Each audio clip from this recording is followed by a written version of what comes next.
Just to start with AD, Darvin, clearly he got hit in the eye and wasn't able to return. Can you just take us through what you know about that and how that clearly impacted the rest of the game? He got an elbow to the eye, his left eye.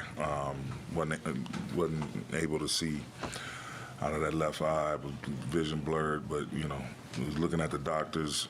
They were working on him from the time he left the floor and went back to the training room up through halftime. So the biggest thing is, just making sure he's okay, and we'll get an update on him pretty soon.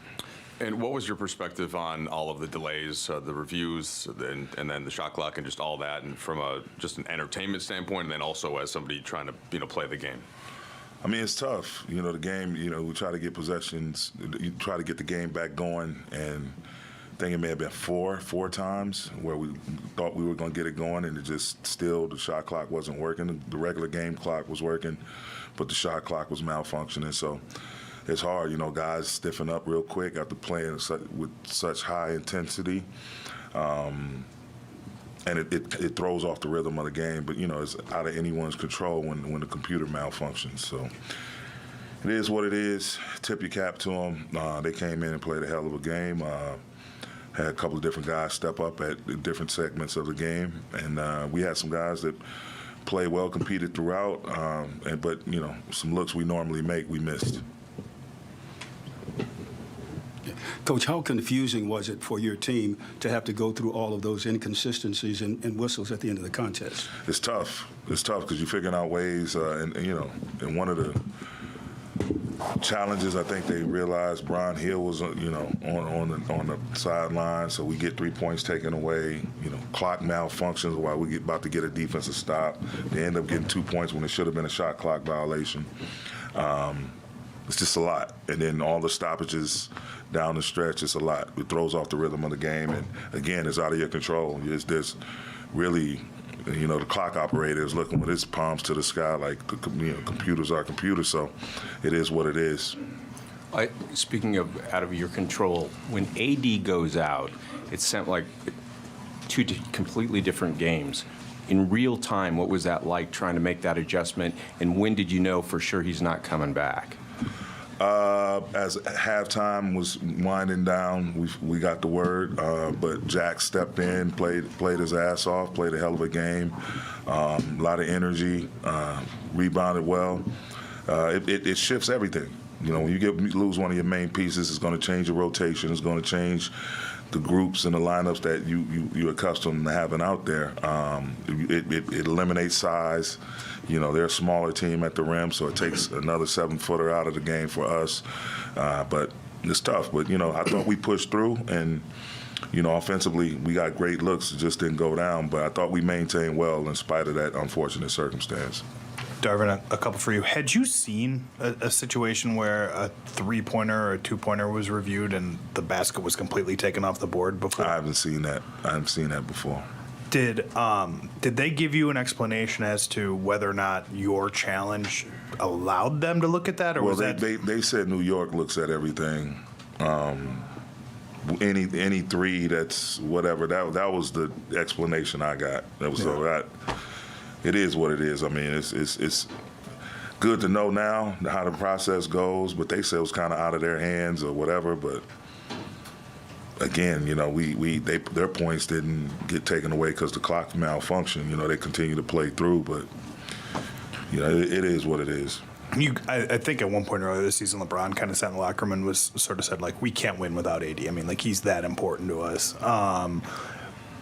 The back line, as you guys in the fourth quarter really sold out to keep Steph off three-point line, how killer were their counters to what they were doing to get to the rim, and how much, obviously you missed AD a lot in that game, but did you really feel his absence in those plays? Yeah, absolutely, because he knows how to play that cat and mouse game, and we had to do, next time we see these guys, if we decide to switch, obviously you got to mix up pitches, do a better job of when we switch, getting underneath Draymond, the guy that's switching on to Draymond, whether he's DH on or setting the screen or whatever. Got to do a better job of keep staying in front of him, keeping my body in front of him, and not moving up the floor. If he does get in the pocket, we moved way too high up the floor, and they were able to get some lives. But A knows how to, and Jackson will learn it as well. He does it some, but he'll get much better at it. But A knows how to play that cat and mouse game when you force Draymond into a indecisive floater. But give them credit. They're a championship ball club. They got their core championship players, a lot of other good talent around them, and they made plays. Darwin, there was, from the 1 minute and 50 mark left to go in the fourth to the minute 35 mark, between the challenges and the shot clock malfunctions, it took about 15 minutes to play 15 seconds. What did that do to both groups? It felt like I saw some interaction between the players. Like both sides were completely taken out of the rhythm. Whatever competitive juices that were there at the start of it seemed to kind of be gone by that point. Yeah, late to the party too. Someone asked that, but it's okay. You articulated it well. Don't worry about it. He got delayed. He might have been helping with the clock outside. You never know. Nah, it totally takes the air out of the building. They take, people are there. It's a game that's going back and forth. They build a nice cushion for themselves. We dig back into it, and then, we make a big shot, big play. They make big shot, big play. Guys are scrambling, competing their asses off, and then boom, everything just stops. So now, you got the fans getting a little antsy, thus the boos. Both teams just kind of figure out ways to stay warm and trying to talk through what's about to happen. And right when we think something about to happen, we get shut down. And think something about to happen again, we get shut down again. So it just took the rhythm out of the game. Thanks, Coach. Thank you. That was a really good answer. But now, it was a good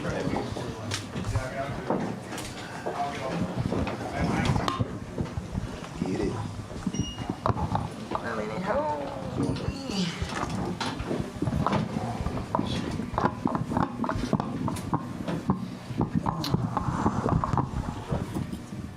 Hey guys, obviously a unique situation at the end of the game there. I'm guessing, well, none of us have ever seen anything like that, but how challenging is that when there's 15 minutes or whatever it is at the end of a game, just to try to stay focused and try to, get back in a rhythm after all that time off?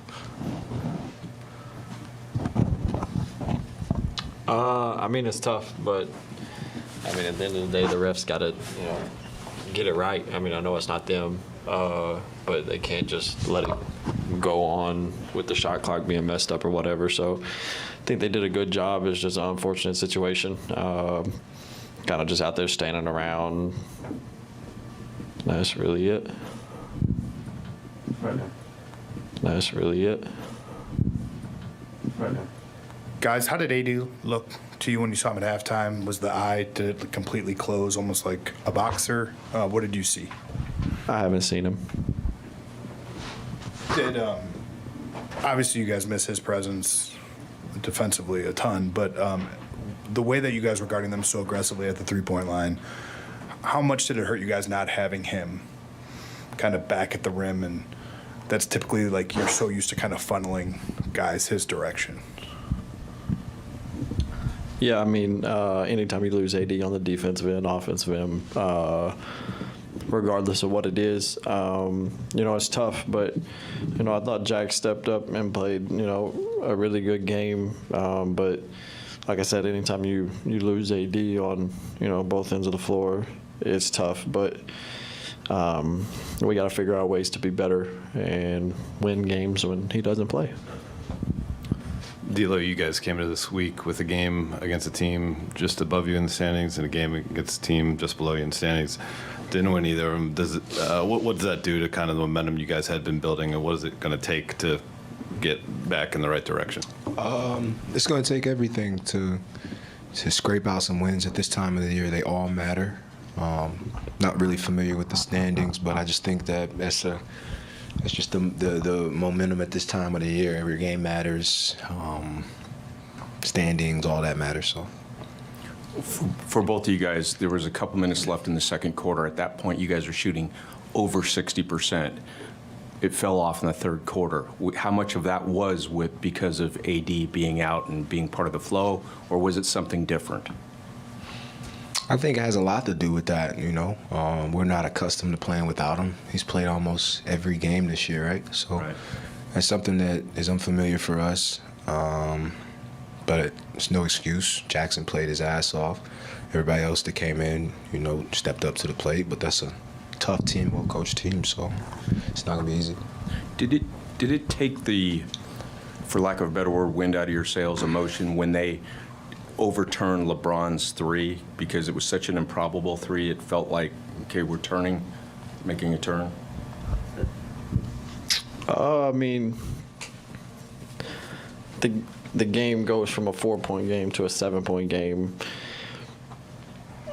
in the matter of, I mean, it's kind of like you twist back time, but you lose the time. So yeah, I mean, I didn't understand the ruling on it or whatever it was, but yeah, I mean, anytime that something like that happens, it sucks. You want to score points.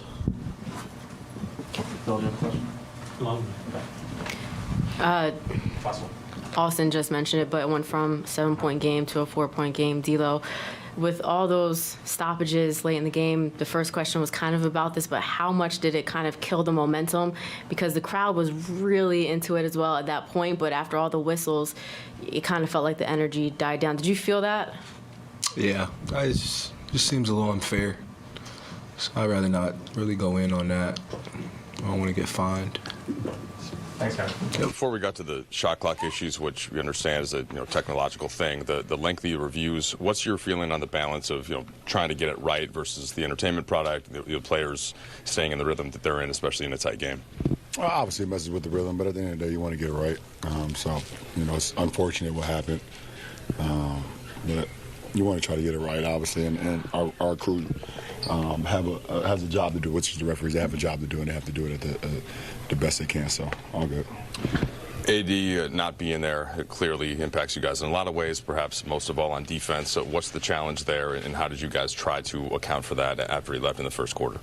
Well, I mean, when you've been preparing for a couple of days, with our prep, and you lose a key component to your team in one quarter, we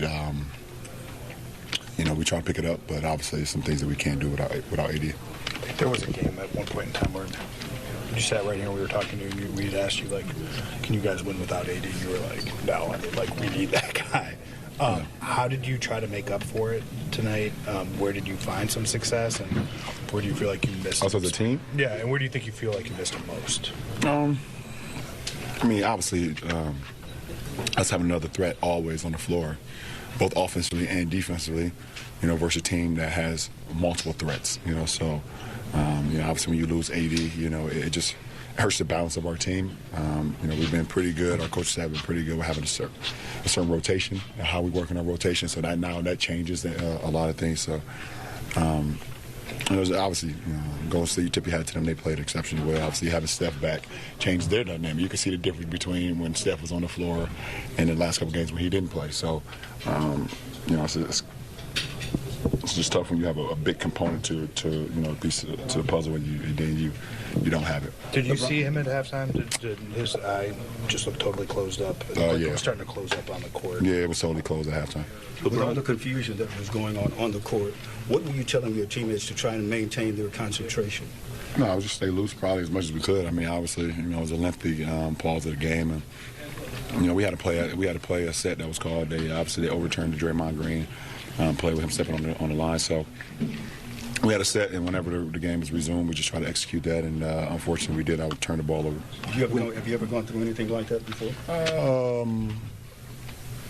I don't know. I can't remember. I've played this a long time, this game, so it's not in recent history for sure. Momentum's a crazy thing. When they took that three away from you that you hit in the corner, you felt that cost collectively this team some momentum?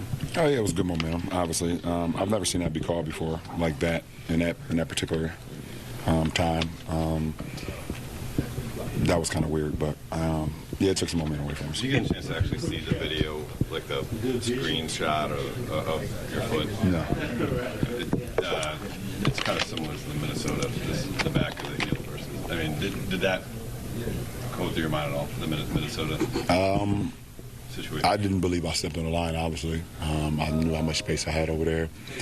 And when I shoot on my tippy toe, so It's kind of hard for me to have a heel down.